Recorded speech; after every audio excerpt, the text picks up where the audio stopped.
Rain.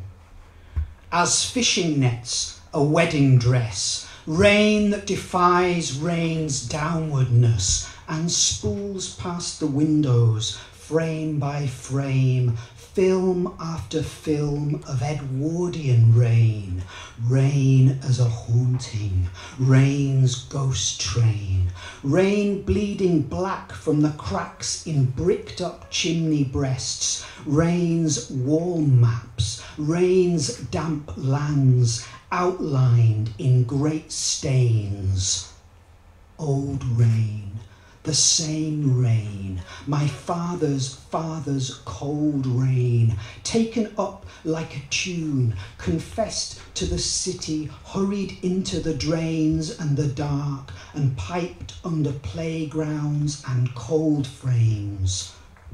From the hills comes rain as more river, not falling but fattening, bales of newspapers, abandoned books, hemp ropes, rotten logs and fungi.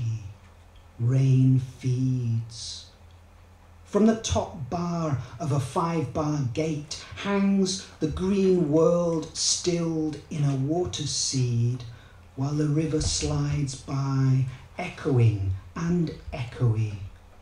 Rain as lost shoes, drinkers huddled like rooks, rain that's put paid, done you out of a day, rain's patter, rain's slang, rain's bespittling of the spider's webs, rain's pillars of smoke, rain's rooms outside the room you watch from as rain runs through its embodiments, a bride swinging like a bell, a lunch hour factory crowd, the shadow of a matchstick girl, the smudgy, underdeveloped dead rain remembers as spaces it once rained around. Rain's pencil leads, rain's sketchiness, rain writing, but whatever it tries to read back, drowned out.